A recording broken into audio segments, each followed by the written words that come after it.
Kenapa nasib kami seperti ini? Rintihan pilu istri Rauf sopir truk yang tabrakan di tol Cipularang.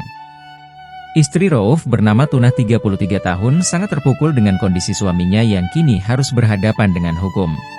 Diketahui, Rauf adalah sosok di balik kemudi truk yang menabrak belasan kendaraan di tol Cipularang kilometer 92 Purwakarta, Jawa Barat, Senin, 11 November 2024.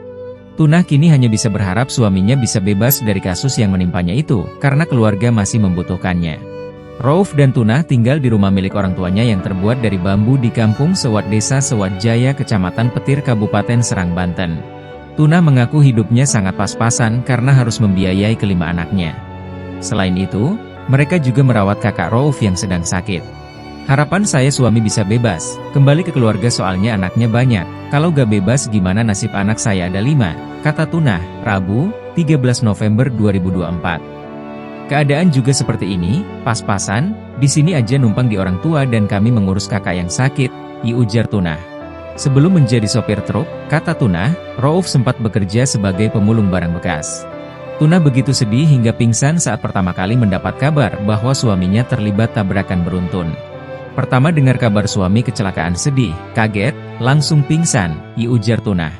Namun Tunah merasa lega setelah mengetahui bahwa suaminya selamat. Dia dan keluarga pun bergegas mendatangi rumah sakit tempat Rauf dirawat.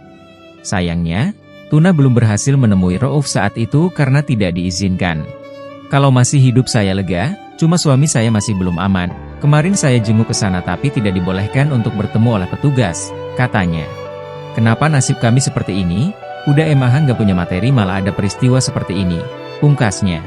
Sementara itu, Rauf kini telah diamankan oleh polisi buntut dari tabrakan maut yang terjadi di tol Cipularang kilometer 92. Kapolres Purwakarta, AKBP Lilik Ardiansyah menjelaskan bahwa Rauf diamankan untuk pemeriksaan.